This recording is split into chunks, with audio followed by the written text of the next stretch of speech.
Get ready to hear the truth about America on a show that's not immune to the facts with your host, Dan Bongino. I told you. It didn't even take a day from yesterday's show for the Washington Post to put out a tweet and an article basically confirming what I told you yesterday, that unless Biden wins, it's going to be total chaos, a catastrophe, an apocalypse. What did I tell you? I've been warning you now for 2 days. This is super important. Get ready for chaos post-election. The Washington Post is already telling you Biden wins or chaos. Today's show brought to you by ExpressVPN.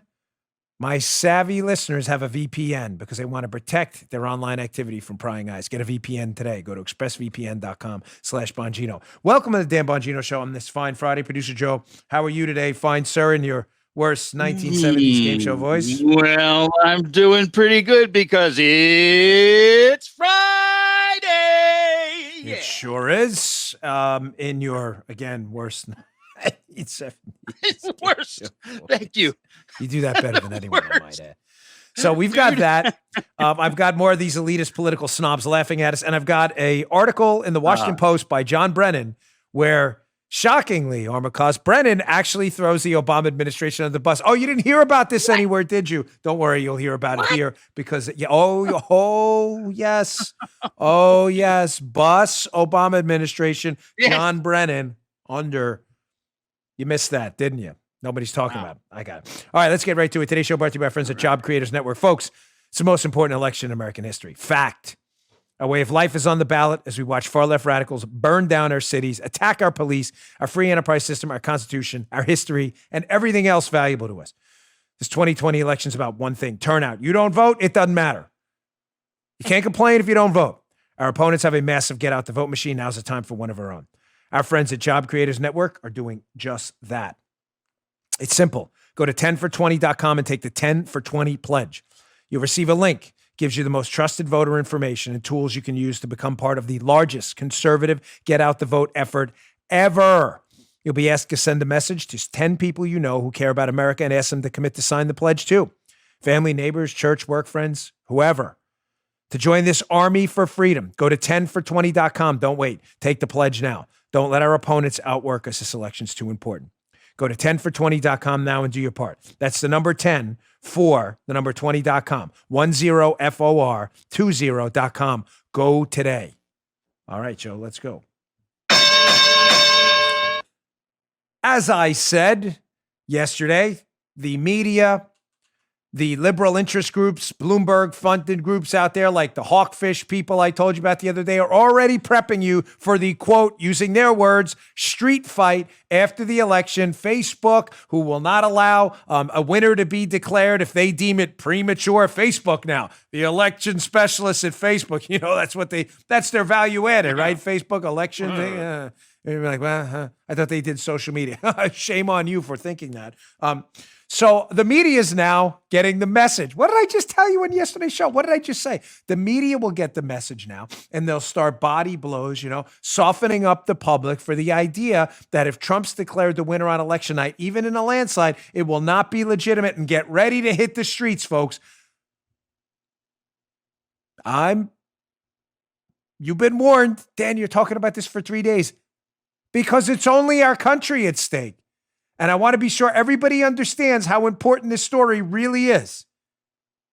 Get ready. Here was the Washington Post. Right after we were done recording yesterday's show, a friend sent this to me because they know I'm concerned about street chaos after the election. Only if Trump wins. If Biden wins, everything will be okay with the media. Check this. This is the real tweet from the Washington Post. Quote, perspective. The election will likely spark violence and a constitutional crisis. In every scenario except the Biden landslide, our simulation ended catastrophically. That is not the Babylon Bee. That is a real article from the Washington Post. Their words, not mine.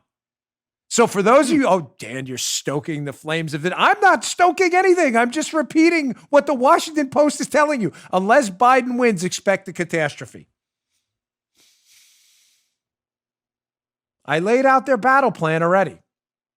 They want mass mail-in voting so they can challenge two things. Signatures on every ballot they don't like. They'll sue for every one of them if Trump wins. Remember, only if Trump wins. If Biden wins, none of this stuff will happen because it's the media. They're liberal activists. And postmarks. They'll be like, oh, that's postmarked. That's 1159, that postmark, not 1201. There was a mistake in the calculation of the machine. That vote should count. There'll be a lawsuit over every postmark or lack thereof. That's why they want mail-in ballots. Because mail-in ballots, you don't have a person that shows up. You only have a signature, hence the mail and the mail-in ballots for the liberals listening. When you vote in person, get ready for it. There's an actual person there too. So you don't only have a signature, you have a dude or a woman there. Liberals don't like that. Election integrity stuff, that's not their thing. They'd prefer a whole mail-in ballot thing. Keep in mind, we're not talking about absentee, where a voter has to go online. In my case, where I live in Florida, you have to put in information, hopefully only you would know, and request a ballot, which they send to your house, which then you sign and send back. Those are called, liberals get ready for it, security measures. That's not what liberals want. They want to mail a ballot to any Tom, Dick, or Harry out there. Dead, alive, dogs, cats, starfish, doesn't even matter. Dragonflies, any of them you sign a ballot. I told you they're softening you up. I cannot cover this story enough. Get ready. All right, enough on that because I've been beating this up for a couple days now. Also, later in the show, I got a brief interview, about 15, 20 minutes with Don Jr. You're really going to like. He was pretty fiery during the interview, so I already taped it. It's good. It's a doozy. Right, Paula? What do you think? On the doozy scale. Was it like a 9 out of 10 on the doozy scale? I'm not kidding. I'm not teasing. He really was like fired up. All right, so before we get to that, let me get to some other stuff too, because it's important. I had this story yesterday, and I just didn't have time to get to it, unfortunately, because it's a big one. So Johnny Boom Bots, Johnny Brennan from the CIA, formerly of the CIA. John Brennan, who marshaled the operation to spy on President Trump with the Obama administration. Remember him? So this is a quick story. Well, it's not too complicated, but an interesting one nonetheless. He entirely blows up the Obama administration. Remember, boss, rolling down the street. Johnny Brennan, Obama administration, pushes him right under the bus in this. What's going on? What's going on? I'll get to throw up the op-ed in a second. I want to get to this screenshot. But here, Johnny B decided to write an op-ed in the Washington Post, John Brennan. Why would he do that? This is interesting, this piece. Whenever you feel like throwing that one up there, it would be really great. What? I went out of order? No, I didn't. That's number 2. I told you that was story number 2. I got her. She always gets me. It was number 2. Can you please come in front of the camera? Please, come on. Come on. Come in front. Please acknowledge this was story number 2. Come on over. She won't do it. The cold busted. Story number 2, Johnny Boom Bots. John Brennan. Trump will suffocate the intelligence community to get reelected. John Brennan, August 31st, 2020. This piece is fascinating. Ladies and gentlemen, what's going on? Listen, on a serious note here. John Durham, who's investigating the spying operation on Donald Trump, is clearly closing in on the puppet master. Who, Obama? Maybe. But who's the real puppet master in this? Brennan. It's always been Brennan. Brennan's played us from the beginning. Brennan knows they're closing in. So if Obama's the real puppet master in this, and he may very well be, ladies and gentlemen, I highly suspect he is. The one, in other words, who marshaled and oversaw the entire spying operation on the Trump campaign. If Obama did it, Brennan's probably thinking right now, wouldn't you? I ain't going down with this ship alone. I'm taking everybody with me. What did he do? This is really so. These Spygate stories, sometimes Paula doesn't like them too much because she thinks they can get a little complicated. This one's as simple as pie to understand. When did the operation to spy on Donald Trump, according to the FBI, when did it open up, Crossfire Hurricane? Well, we have that date, right? It's important. This date's going to be important. Keep this in your head. When was that date? July 31st, 2016, right?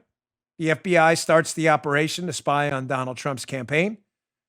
Says, hey, we got some information here. Masood, all this other stuff, all that other garbage. They really had just the dossier, but that's a whole other story.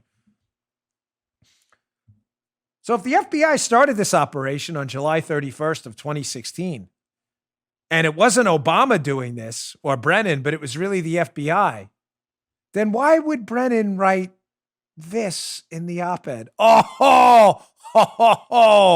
Quote, Johnny B., Washington Post. Just a little more than 4 years ago, the U.S. faced a similar challenge and met it in a different way. President Obama already knew the Russians were hacking into the networks of U.S. presidential campaigns. But on the afternoon of July 28, 2016, But on the afternoon of July 28, 2016, Brennan says, I informed him in a hurriedly scheduled meeting that Vladimir Putin had authorized his intelligence services to carry out activities to hurt Democratic candidate Clinton and boost the election prospects of Donald Trump. What the hell? What in Hades is this? This is only like John Brennan dropping a tactical nuke out there and nobody ran with this story. How did everybody miss this? I mean, outside of the social media investigators who do the good work. How did the serious journalists, how did you miss this?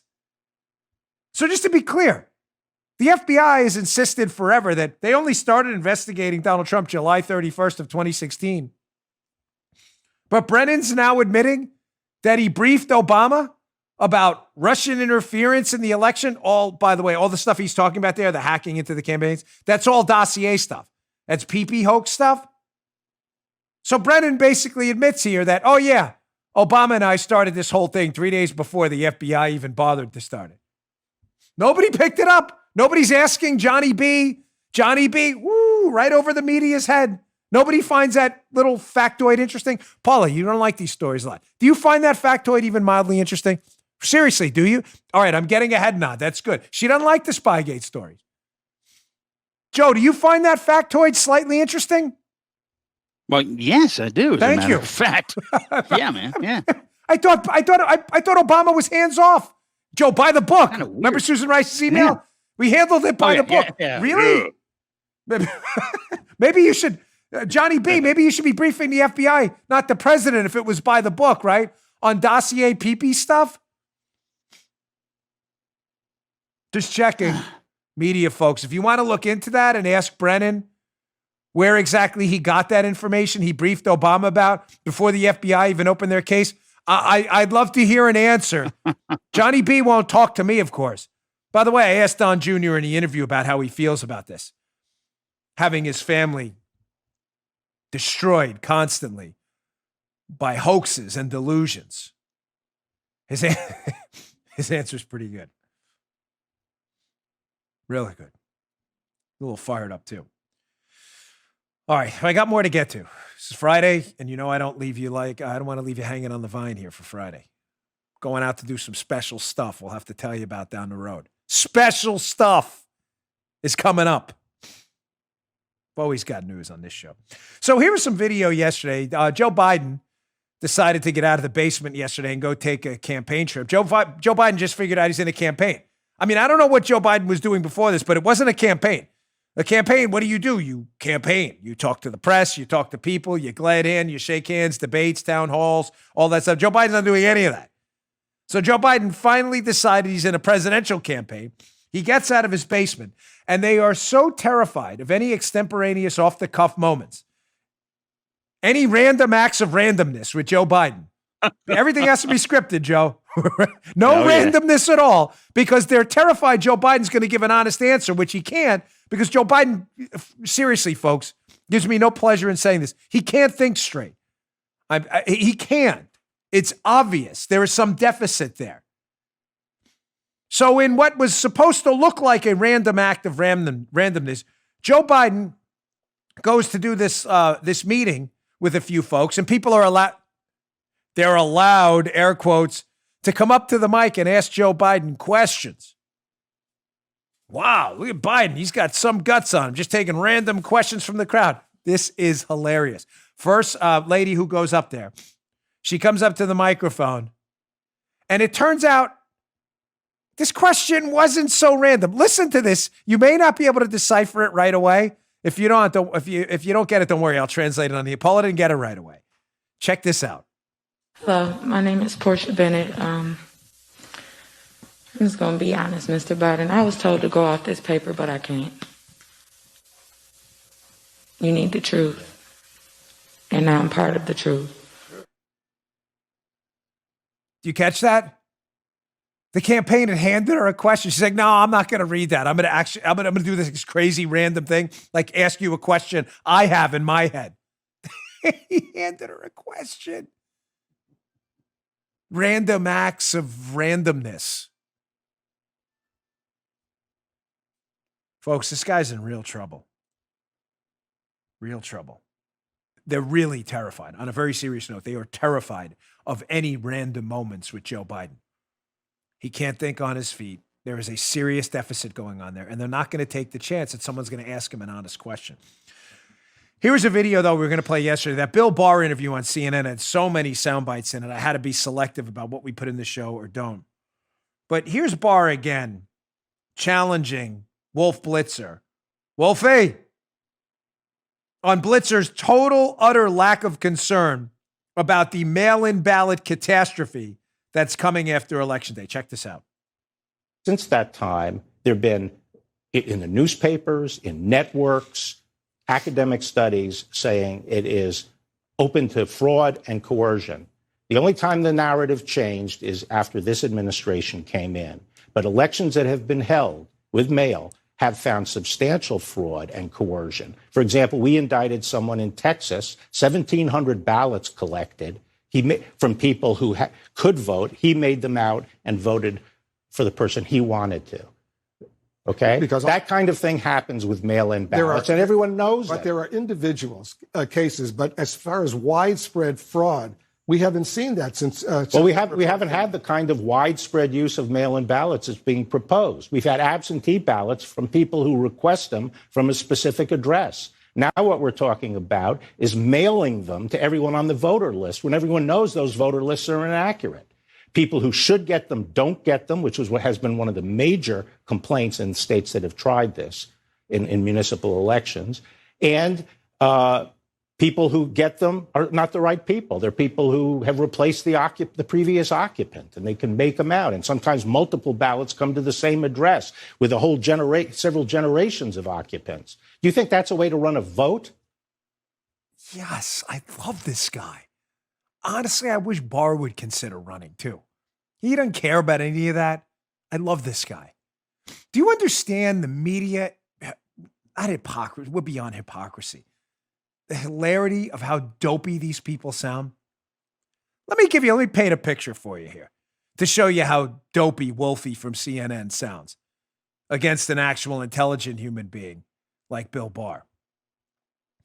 Do you realize the Democrats and their media hacks at CNN and elsewhere, Wolfie and others, spent 3 years telling us how the Russians had destroyed the entire country's election process by buying like $10,000 worth of Facebook ads in Wisconsin, and they could not find one vote that had been changed because of it?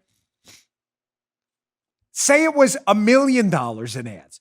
It was $1 billion campaign. It wasn't, but just say that. Say that was the media's argument. It wasn't $1 million. It was a sliver of electoral spending on a Russian troll farm that bought some Facebook ads that the media spent 3 years telling us the Russians have destroyed the election. This is the biggest scandal of our lifetime. Dedicate all your attention to this, America. Right now, it's so important, right? So let's paint this right. The media, this is super important. Bill Barr is now telling Wolfie that we're about to mail millions of ballots to people who didn't request them. We just locked up a dude in Texas who had 1,700 of these ballots he collected.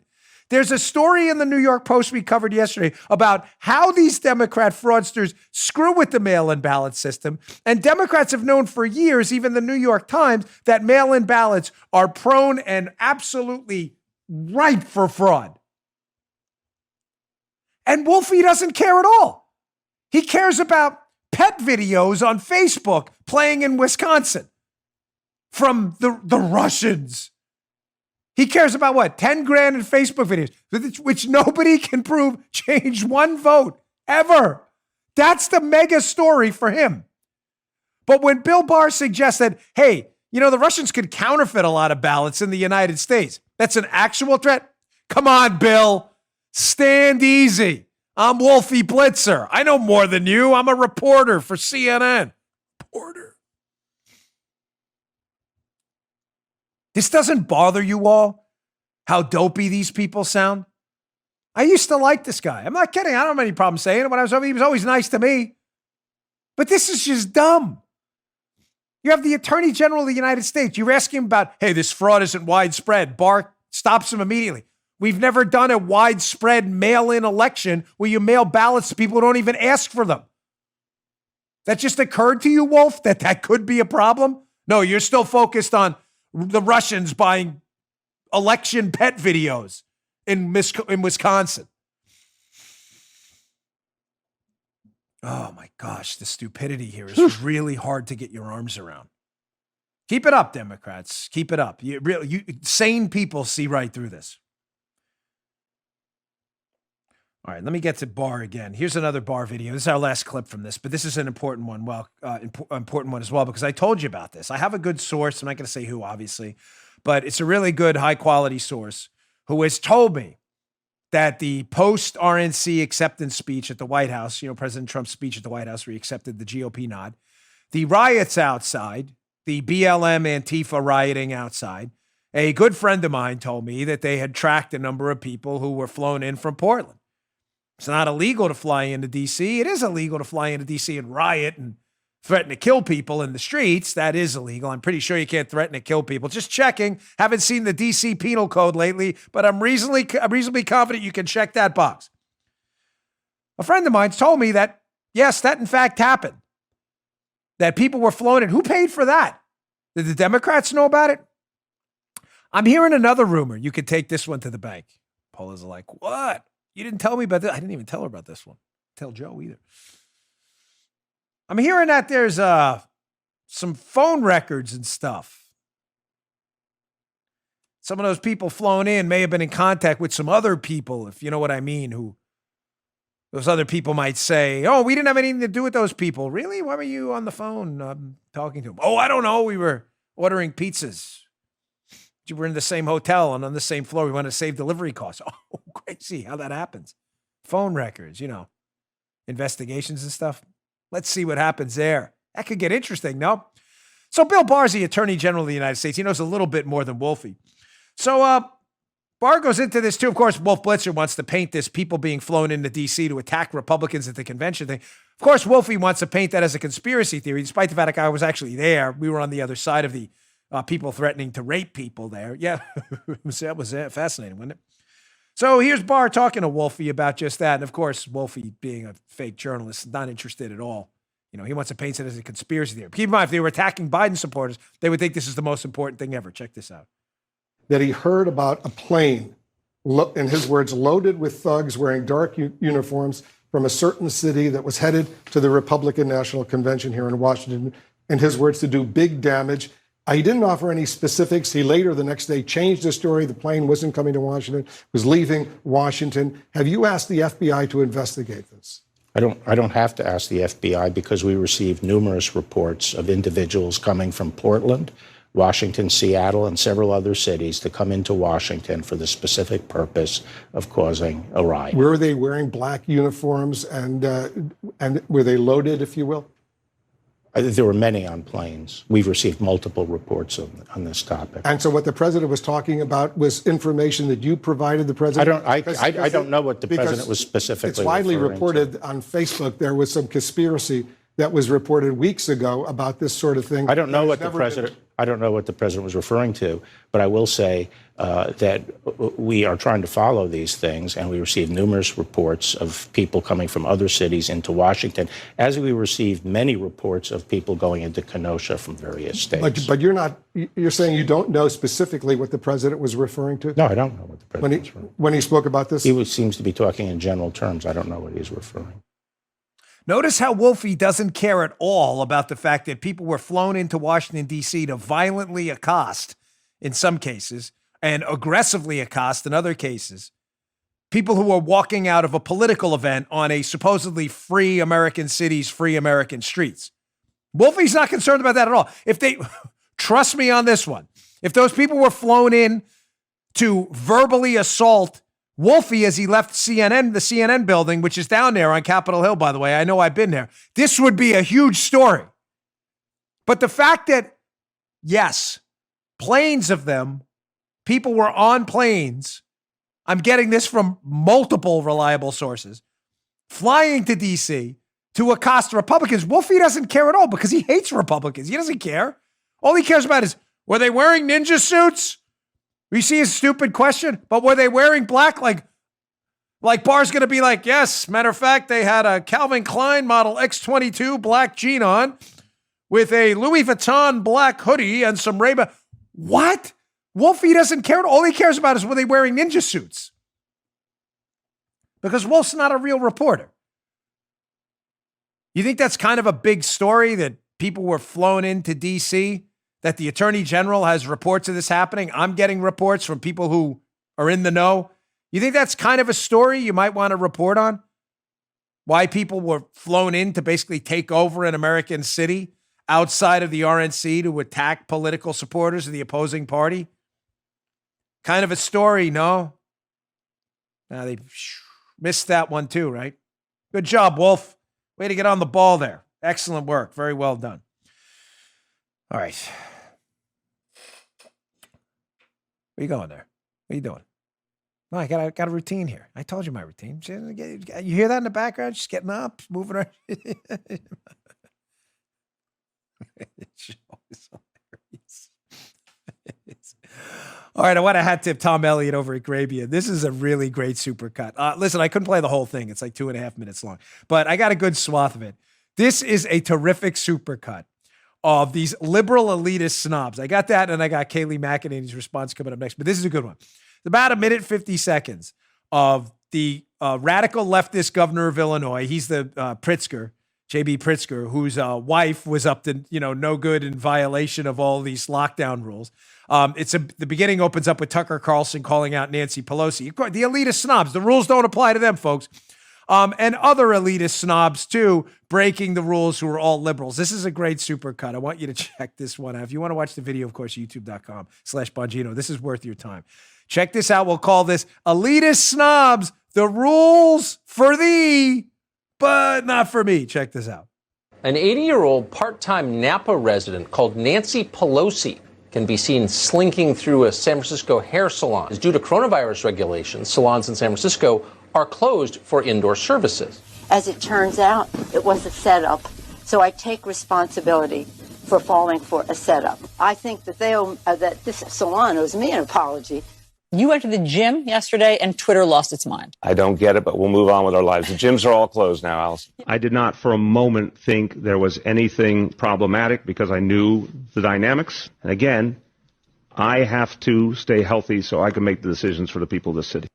Did Governor Michelle Lujan Grisham play by her own rules when she ordered non-essential stores to shut down and lectured all New Mexicans to stay home? A non-essential business open so she could buy jewelry. Where's the First Lady? Has she engaged in non-essential travel? What is your response to people who say the stay-at-home order and non-essential travel bans aren't being abided by your family? So I'm just not going to answer that question. It's inappropriate, and I find it reprehensible. For New Jersey Governor Phil Murphy, letting people go to church was just too dangerous, but protesting, fine. Are you concerned about a spike in cases when you combine reopening and the protests? I think you have to be, but the alternative, I just don't, it's not feasible. I don't see it. Certain parts of the First Amendment are better than others. In Michigan, over this past weekend, Governor Gretchen Whitmer's husband decided to violate his own wife's orders by traveling across the state to use his boat. When the marina told him they could not put the boat in the water, Gretchen Whitmer's husband let them know that his wife was the governor. Don't you know who I am? And as you know, haircuts certainly not essential during this pandemic, unless you're the mayor of Chicago. A photo recently surfaced of Chicago Mayor Lori Lightfoot posing with a hairdresser after getting a haircut. Now, she has defended herself, saying that she needed a haircut because she is the public face of the city. Again, this is what happens when the whole model of governing we've had for 200 plus years gets turned on its head. Public servants, my caboose, keep it family friendly.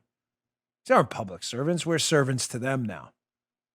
Lori Lightfoot, I need a haircut. I'm the face of the city. You know what the face of Chicago is? The iron workers, the electricians, the architects, the pilots, the carpenters, the truck drivers, the gas station owners, the food service workers, the restaurant owners, the people working in a supermarket. That's the face of Chicago. Not you, Lori. Not you. That's the real face of Chicago. The people whose fingernails, get dirty. They don't get to get manicures every day. It would do them no damn good because they got to go back to work the next day and get them dirty again. Something you probably don't do. Work or get your fingernails dirty. Gretchen Whitmer's husband. I can't take my boat out. You know who I am? By the way, quick pro tip from someone who's been on both sides of this. If you're ever saying to someone, do you know who I am? There is a 99.999% chance you're in if you can figure out what I mumbled through there. 99.99 repeating decimal 9, whatever that is, line over the top of the 9 after the 10th one, that you're probably being a loser, which would probably be a nicer way to say that. But not if you're the husband of a Democrat tyrant like the governor of Michigan. The hack governor of Illinois, J.B. Pritzker, radical leftist loser there, he's upset they're even asking a question about his wife violating their own lockdown rules. How dare you ask me that question? Totally out of line. You peon deplorables, dare you ask me that question? I'm just the governor. Do you know you serve me in your capacity as the public, as servants? No, JB is supposed to be public servants. That applies to you. No. That's you, public, as servants to me. I think you're reading that wrong, JB. No, I'm not. I'm really rich, too. I don't care about any of you losers. Well, what did I tell you yesterday? The greatest Saul Alinsky tactic of all is humiliation, which we should employ at every opportunity I use on this show every day. Sorry, may not be for everyone, but that's my show, and I don't care. New rules. When you want to go back to Robert's Rules of Order, liberals, I am totally game. Totally game. We can gavel in, and we can all be gentlemen. I'm all about being a gentleman. Not really, but sometimes. All right, on very rare occasions. But still, when we want to go back to Robert's Rules of Order, I am game. Liberals don't. They want to savage you, call you a racist, all kinds of horrible things. So until that time, we will humiliate you at every opportunity. This is what I love about Kayleigh McEnany, who is a savage. And by savage, I mean that as on the totem pole of compliments. If I'm calling you a savage as a Republican, that is the greatest compliment of all time. Can mean multiple things, like forget about it. Or what are you going to do in the case of Donnie Brett? Joe, do you have that? What are you going to do? Because that's always a classic. What are you going to do? There you go. Mm-hmm. Donnie Brasco, of course. What are you going to do? That could mean a million different things. What are you going to do? He's not really asking you, what are you going to do? It's like, forget about it. Savage means a lot of things. In this case, for Kayleigh McEnany, it means gold medal of just ultimate humiliation. Beautifully done. Here's what she did yesterday at the White House press conference. Comes out and exposing this just elitist snobbery and making them look like total buffoons. Check this out. Good afternoon, everyone. 2 briefings ago, I asked, where is Nancy Pelosi? Today, I can announce we have found Nancy Pelosi. As you can see, we found Nancy Pelosi going into her hair salon. We will be playing the video on loop for all of you to see during the duration of this introduction.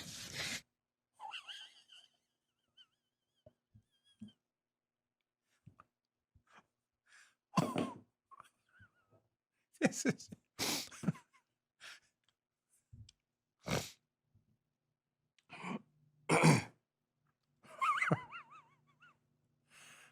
Oh, boy.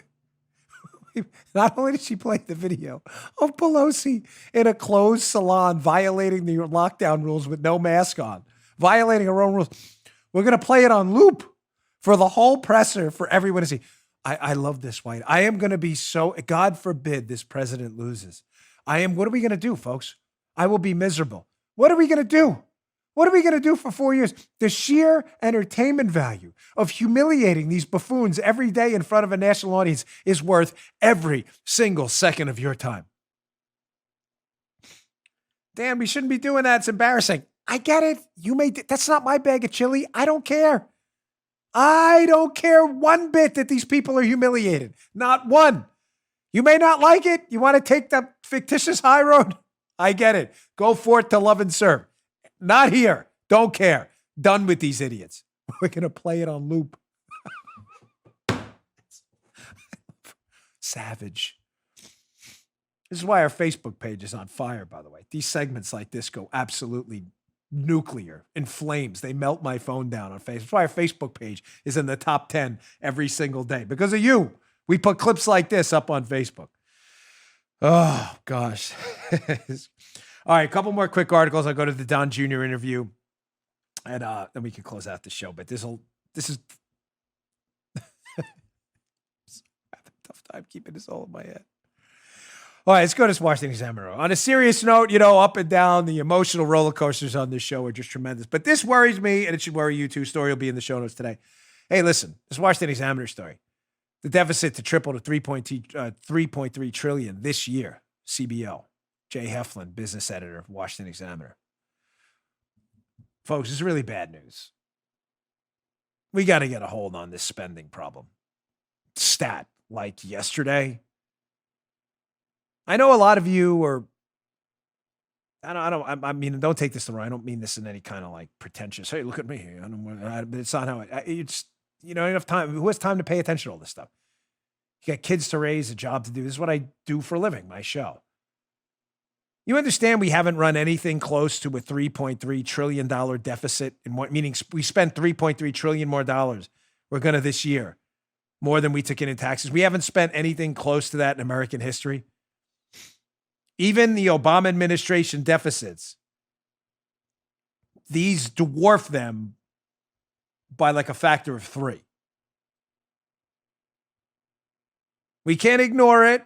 We can't pretend because, Trump's in the White House or we have a Republican Senate that they don't matter.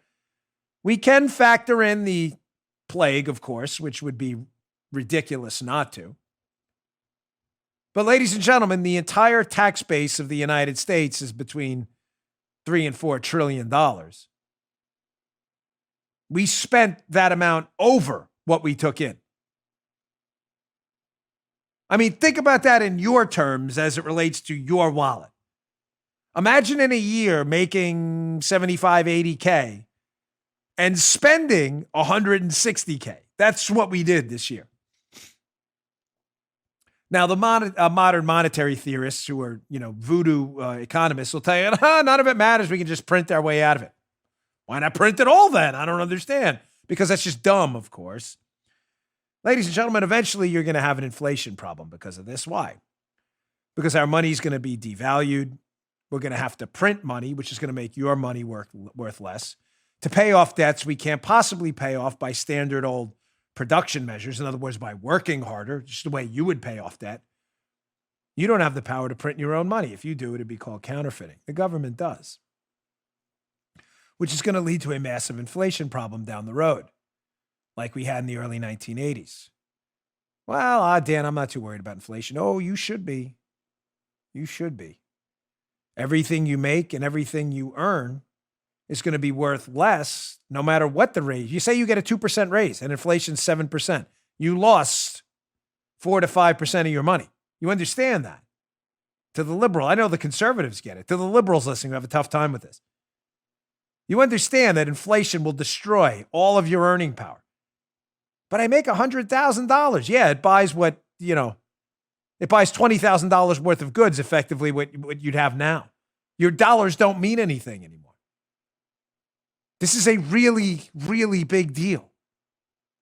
The only way to squash inflation is to bump up our interest rates dramatically, suck up the money supply, make the cost of money higher.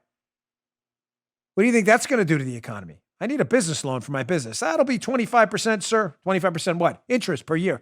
What are you, a loan shark? Hey, got to stop inflation. I'd like a mortgage on my home. Oh, sure, that'll be 19.72%. Well, I can't afford that. course you can. Like to buy a used car? No problem. 37.2% interest. Your monthly payment, $7,000. For a 1975 Pinto? Yes, sir. This problem's real. I don't care who's in charge. And if we don't address it soon, you're all going to pay. Not you, me too. We are all going to pay. You're either going to pay through a crushed economy, higher interest rates, or a salary that's worth nothing. I make $100K a year. Great. It doesn't actually buy anything. Congratulations. Big problem. I got enough time. Yeah. You know what? Just show the hot air story quick. I'll put it up in the show notes. I've been getting a lot of questions about this. Yes, Marie Yovanovitch. Remember her from the impeachment scandal? She was the former ambassador to Ukraine. Yes, apparently she was very concerned with Dan Bongino's social media posts. I've been getting tons of questions about this. There's an article up in Hot Air. I have it up in the show notes. Remember the Ukraine hoax? Apparently Marie Yovanovitch, who was the Ukraine ambassador, she and her embassy staff were monitoring the social media accounts of prominent pro-Trump Americans, including Sean Hannity, Laura Ingraham, Rudy Giuliani, and Dan Bongino. Wowee. I've been getting a lot of questions. Dan, is this you? Even my brother sent me a text. He's like, Dan, they were spying on you. Well, they were using CrowdTangle, which is, not really spying. It's social media. It's out there. But don't you find it interesting that Marie Yovanovitch got really concerned about what I was posting on social media when I started exposing Marie Yovanovitch and the do not prosecute list in Ukraine? Remember the do not prosecute list with all those people on it that were committing corruption in Ukraine? Some of them Soros people. I wonder why Yovanovitch was so interested in me at that time. Weird, isn't it? There's a chapter on that in my book about Yovanovitch and what she did over there, by the way. Follow the money. All right, folks, let me get to my second sponsor. We'll go to the Don Jr. interview, and then we'll wrap up the show. It's really good. Please pay attention everywhere. There's some really good questions in it. I actually didn't get to all I wanted to ask because it went in so many different directions. Today's show also brought to you by friends at Magic Spoon. This is the greatest cereal ever. Growing up, cereal was one of the best parts of being a kid. You know it. But I had to give it up because I realized it was full of junk, sugar, garbage you really shouldn't be eating. You ever look at the back of some of those cereal boxes? Folks, Magic Spoon has solved this problem. 0 sugar, 11 grams of protein, only 3 net grams of carbs in each serving. You know what's really important? Let me just get to the point. The stuff's amazing. It tastes really good. It's become my go-to. They have cocoa, fruity, frosted, and blueberry. I'm getting hungry right now. It's too good to be true. It's not, because it tastes incredible. Keto-friendly, gluten-free, grain-free, soy-free, low-carb, and GMO-free. I get a lot of emails about this. I'm not messing with you. People try this stuff. It's the real McCoy. Go to magicspoon.com/Bongino. Grab a variety pack. Try it today. Be sure to use our promo code Bongino at checkout. You'll get free shipping. Magic Spoon's so confident in their product, it's backed with a 100% happiness guarantee. You don't like it for any reason, they'll refund your money. You won't like it. You'll love it. No questions asked. That's magicspoon.com/Bongino. Use code Bongino for free shipping. Thank you, Magic Spoon, for sponsoring the podcast. I love your cereal. It's fantastic. Magicspoon.com/Bongino. Promo code Bongino. Check it out. All right. Without further ado, my interview with Don Jr. Let me just tease one thing. I asked Don a question in the beginning about liberal privilege and Jamie Foxx, and I said, I don't have any problem with Jamie Foxx. I went back and researched what he did after Quentin Tarantino's terrible comments about the cops. I do have a real problem with what Jamie Foxx did. So let me just prep the interview before I say that. All right. You'll see what I mean right now. Don Jr. All right. We got a special guest today on the Dan Bongino Show. We rarely do in-show interviews, but this is one of my favorite guys. I'm trying to get him to run for president, which really pisses off the liberals on Twitter, I might add, but we'll leave that conversation for another day. Donald Trump Jr., welcome to the show. How are you, sir? Yeah, I'm doing great, Dan. Thank you. How are you? I'm great, and I'm totally stealing the title of your new book. It's genius, Liberal Privilege. So, I was thinking before this interview, I have to be candid. I have not read the full book yet. I've gotten excerpts of it, but the idea is genius. And I want to hit a few things and ask you if these are examples of things you might address or similar examples in your book, Liberal Privilege. I better say this right. It's going to be a terrible interview. Liberal Privilege. So, Don, a couple of years ago, I was watching a Verizon commercial, and they had Jamie Foxx on. And listen, I don't have any problem with Jamie Foxx or anything, but it was interesting because Jamie Foxx, right around the time of the commercial, he had Quentin Tarantino had said some really nasty things about cops, and Jamie Foxx had said, hey, keep telling the truth, Quentin. And I thought to myself, it's interesting, Don. Like if that was a conservative speaking out for your father and appeared in an ad for any commercial, there'll be calls for boycotts everywhere. Is that, Don, in fact, liberal privilege like in your book? Of course, you can get away with it. Look at what's going on in this country right now, Dan. If you open up your business to feed your family, you'll be ticketed, you'll be fined, and in some cases, you'll actually be arrested.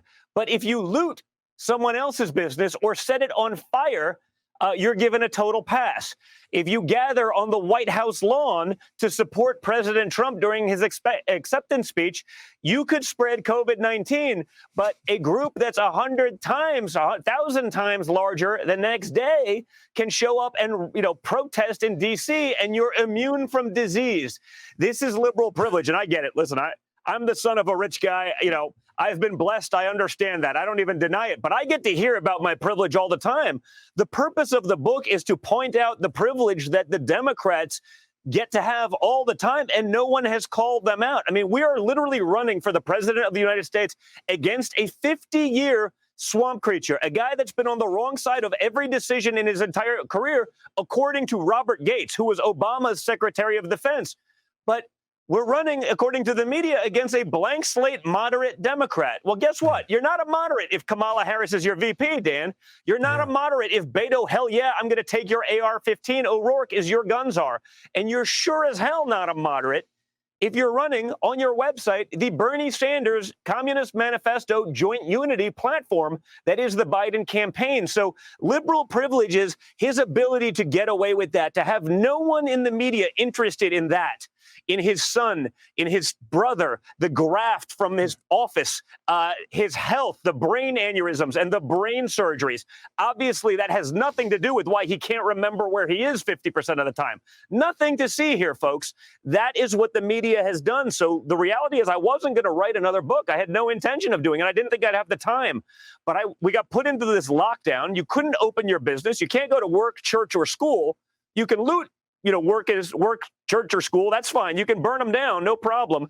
But I couldn't do that. And I said, someone has to write the counterpoint to what's going on. Someone has to explain to the American people or to moderates or people who are on the fence what Joe Biden is all about. Because when they read what he's actually done, when they read the history, when they see just the insanity, you'll realize that the media is literally just, they're functioning as the marketing arm of the Democrat Party today, trying to boost this guy who has no business running our country. Yeah. Don, this is a genius idea, this book. I'm actually a little jealous I didn't think of the idea first, because we all know liberal privilege is real. I mean, everybody does. We experience it in our lives. I mean, God forbid, you live in a swing district and you put a MAGA bumper sticker on your car. You legitimately have to worry about your tires being slashed. I'm not kidding. I mean, I live in a 50-50 congressional district, and people are really concerned. I had a father-in-law who's really worried, but he has an NRA sticker on his car, and he's always worried that they're going to pop the tires. But you brought up something interesting, really fascinating, that we have documented evidence that the former vice president, current Democrat nominee Joe Biden's son, documented evidence was involved at a minimum in some shady deals in Ukraine and China, one country definitely not a friend of the United States. And yet you were thoroughly investigated for a Trump Tower in Moscow that never even was built. There's no contract for it to be built, which was perfectly legal. And Don, even more scandalous, you're in real estate too. I mean, is this again not an example of liberal privilege? Exactly. When Hunter Biden takes $1.5 billion from the Chinese government, not like a Chinese company, but the Chinese government, for your viewers, like in a typical fund, you get a 2% management fee and a piece of the profits. 2%, just the management fee on $1.5 billion is $30 million a year. Now, I interviewed with a major investor, one of my friends. He's a major investor, one of the biggest guys on Wall Street. He bought and sold multi-billion-dollar companies for 30 years. It took him 10 years to get into China. They go, the amount of diligence that the guys that run these sovereign wealth funds, they goes, they're brilliant. They invest in the individual. I go, so what are the odds that, crackhead Hunter Biden can go over there with that record, no investment experience, and they give him $1.5 billion in 5 days? He goes, zero. They don't do that unless they're buying you. They're buying you, which of course they were. Now, Dan, you and I both know if I took $1.5 from the Chinese government, I'd be in jail right now. But the media pretends like this stuff isn't happening. I mean, that's crazy amount of influence. I mean, Hunter Biden, today the article came out, he's still on the board of the company that he said he wasn't going to be on the board of, that's literally being investigated for human rights abuses. I mean, think about that. He's on the board of a company, and it's nothing to see here. Imagine that was me. That would be front page news across the globe. So, that's liberal privilege, and that's the problem. The average viewer, the average consumer of news, they're working hard to put food on their table. They just want to live their American dream. They're consuming a couple minutes of news a day, and it's 96% negative against Donald Trump. This is sort of, I did the job that every reasonable person in media, before they sort of just gave up being journalists and to be activists, I did what they're supposed to be doing. I started researching it. Like I said, 560 citations in the book where I point out, here's what's really happening, and here's what the media is telling you. Here's the truth. You saw it the other day in Pennsylvania. Joe Biden goes to Pennsylvania and tells them, I'm not getting rid of fracking, because he knows in Pennsylvania he needs to win. So he can lie to them, even though it's on his website. It's part of his platform. He said it in the CNN debates. On the 2 or 3 occasions that he's emerged from his basement lair to be able to be seen by the American public, it hasn't happened often. He's assured people he's ending fossil fuels and fracking. I mean, he's on the record 1,000 times, but the media won't even talk about it. You don't see any fact checks. You know how many times I get fact checked? Every time I make a statement. I got fact checked when I said, Kamala Harris said we should believe Joe Biden accusers. And remember when she called him a racist? They go, that's false. It's inflammatory. It's false. I go, what do you mean? What's false? Well, she didn't call him a racist. I go, you mean in the debates when she went on that 5-minute diatribe about busing, about the segregationist friends that he had, about all of these things? I mean, you're right. She didn't use the word racist, but she did everything but call him a racist. And everyone with a reasonable sense of decency knew exactly what she was trying to say, which is exactly that. But, he gets a total pass. So he gets to lie to the people of Pennsylvania, tell them over there in the local papers, I'm not against fracking. And then he can go somewhere else where maybe fracking isn't as popular, and he can have the opposite approach. And the media is like, it never happened. He's right both ways. No matter what it is, he can do no wrong. And I have to point out the differences. No, and I'm glad you do. I'm glad you're not shy about it, too. We're talking to Donald Trump Jr., author of the... I'm known for being subtle. No, you know me. I don't have a shyness problem either. Please, folks, pick up his new book. The excerpts I've seen are spectacular. Like I said, I'm only kind of ticked off because I should have thought it's a great idea. We told every privilege in the world, but liberal privilege. Pick it up. Amazon, Barnes & Noble, bookstores everywhere. Don, you made me think of something while you were talking about that. This must really kind of piss you off. The idea that your father, your family, the campaign, various components of it have been spied on. That's a fact, despite the moronic media's assertion otherwise. It was spied on. I mean, really, for the first time in American history, we had a sitting White House spy on the opposing political campaign. You went up, you testified, you disclosed your emails, you talked about the Trump Tower meeting, and then I found out a little while ago, which I've actually put a chapter on this in my new book, that the translator was at that meeting, said, hey, what Don Jr. said was absolutely right. And not only was it right, I don't even like Don Jr. Nobody heard anything about that, Don. Nobody. Well, everybody hears about this mysterious meeting where the guy there says, no, Don Jr.'s version of it is absolutely right. That's got to piss you off. It does, because guys like Adam Schiff can spend 3 years talking to the Congress and to the American people on the news every day saying he's seen evidence of it. Guess what? They were able to manipulate an election that way, the midterms. He's able to do that. The guy, whether it's the McCabe's of the world, the Brennans, they can lie before Congress. And it's like, okay, well, there's no consequence for you. Imagine I would have lied. Dan, I wouldn't be giving you this interview right now because I'd be in jail. Yeah, you're damn right you would. And it's not even like we're speculating. Like, it's known that they did that, but there's no consequence. Again, liberal privilege. No one talks about the fact that the DNC paid for the people to set up that meeting. So what's really interesting, and the thing that really gets me, and it should get all Americans, is you're right. It was the first time there was a non-peaceful transition of power in a 240-year incredible American tradition. But imagine the hysteria that we saw because of the Russia hoax for 3 years. Now that we find out it's inaccurate, now that we found out it's actually reversed, that it was the Obama administration doing it, now the biggest story in the world is a non-issue. We don't want to see anything. And I ask, I go, you were around during these times, in the White House, I'm sure. Imagine an outgoing Bush administration had done exactly this to incoming Obama. It would be the largest political scandal in American history, Dan. That's not even questioned. But because it happened to Donald Trump, because he's challenging the establishment, both the Democrats and even the neocons, and trying to get us out of these endless wars and the D.C. swamp and cutting regulation that only benefits lawyers in D.C., while destroying American small business, he's taking a knife to their nonsense, and they ain't happy. So they'll allow this to happen. And all of a sudden, now that we know it's all nonsense, and now that we know the other side is actually guilty and culpable, this media that wants transparency, all of a sudden they have no interest in transparency. They have no interest in looking into it. They have no interest in getting into the bottom of it. In fact, they're running around saying, well, it's coming up to an election. You can't talk about these things before an election. I go, wait a minute. The guy we are running against was the number 2 guy in the administration that committed these crimes. This guy unmasked the president's family 8 days before the inauguration. And the American people are not supposed to know that. Now, if we were running against Bernie Sanders, fine, I can understand that. It has nothing to do with Bernie Sanders. But Joe Biden was the vice president. He was the second guy in charge. He was in the meetings. He was in the room. He requested unmasking of the children of the incoming president. What for?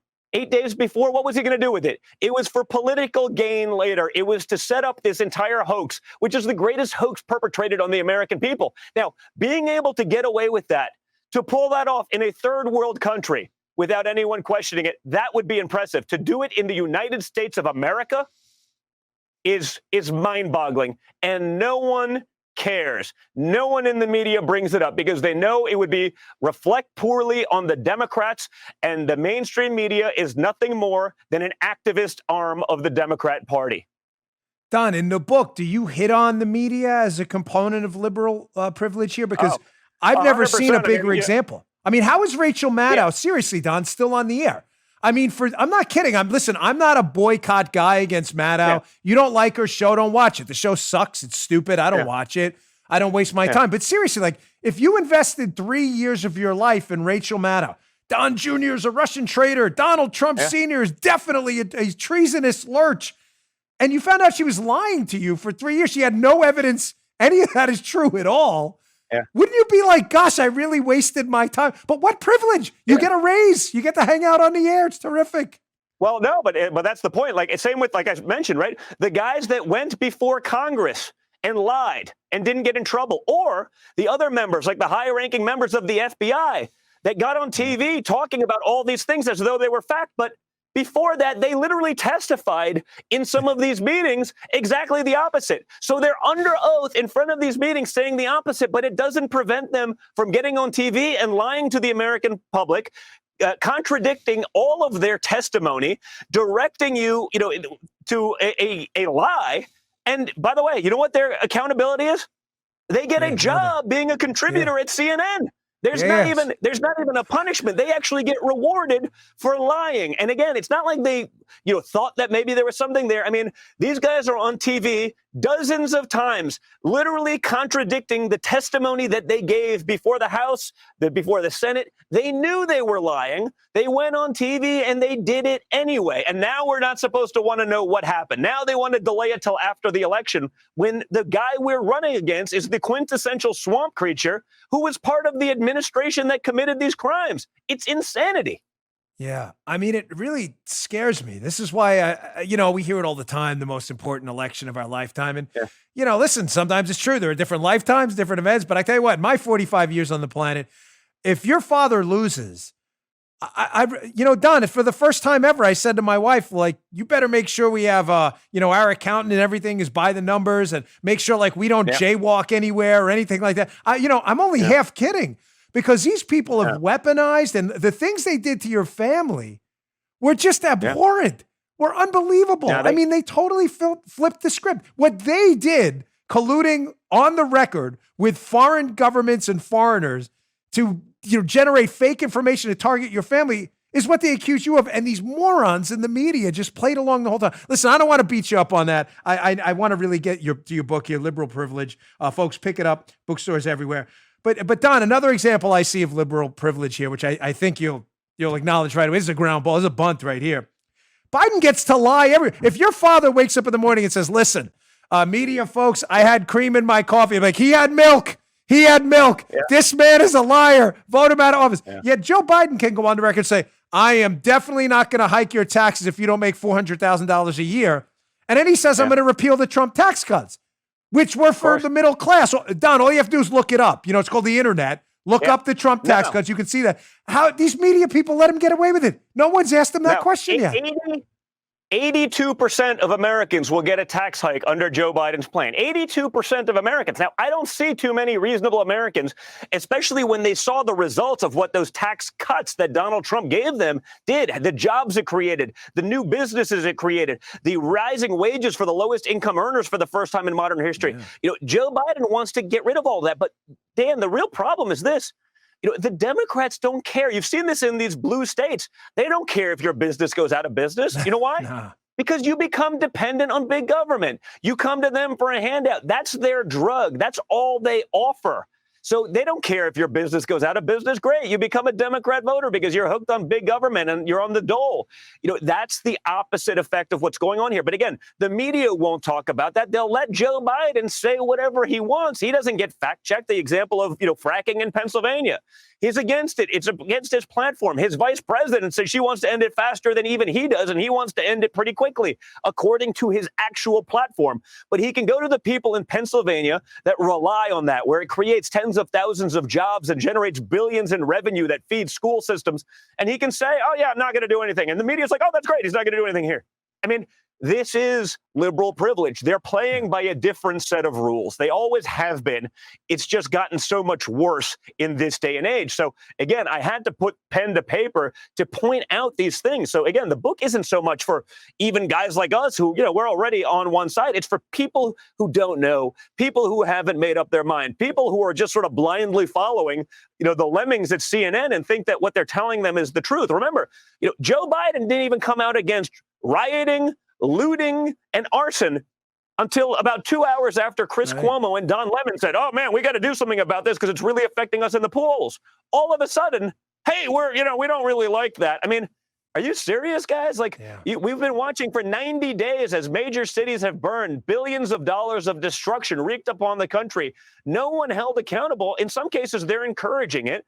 Joe Biden staffers are bailing out the criminals. Kamala Harris is sending out tweets urging you to support bail funds to get these people that are beating people in the streets. It doesn't seem like the left is the party of tolerance that I've been hearing about all this time, because, I wouldn't want to try wearing a MAGA hat in Portland or in Kenosha or in Chicago or New York or virtually anywhere else. Now, you could go to the most conservative place in America and wear a Biden hat and you're fine. Someone probably wouldn't even say anything because we believe you should have your decision and your rights. The left doesn't. They want to control all of that. If you don't, you're canceled. If you're not woke, you're canceled. By the way, if you're left but not woke enough and you can't keep up with the ever-moving goalposts, you could be woke today. By tomorrow, you're alt-right and you're canceled for that.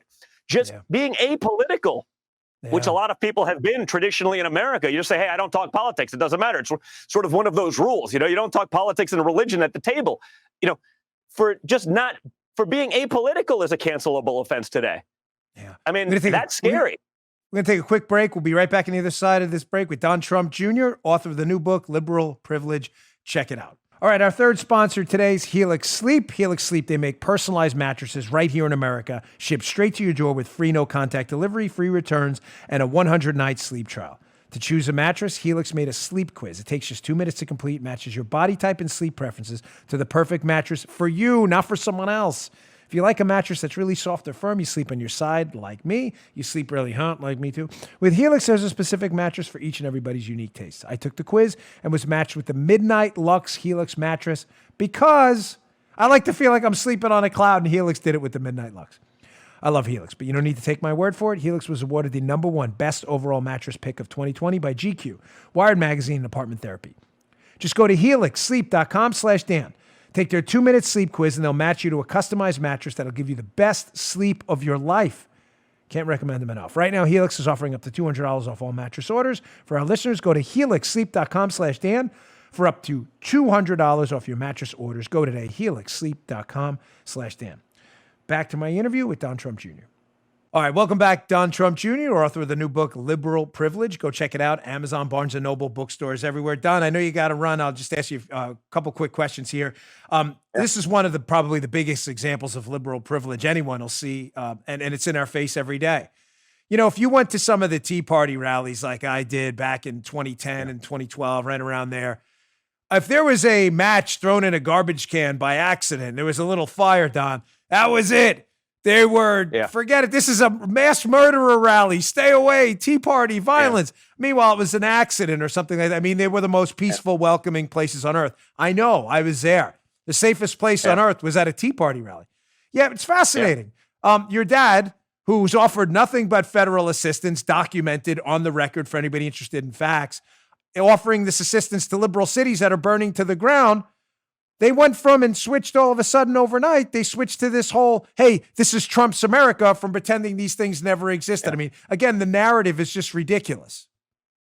It's twofold. First and foremost, I remember the left telling me until about yesterday that these were all peaceful protests. Now, it didn't look peaceful protests to me unless the buildings that were burning in the background magically, spontaneously combusted.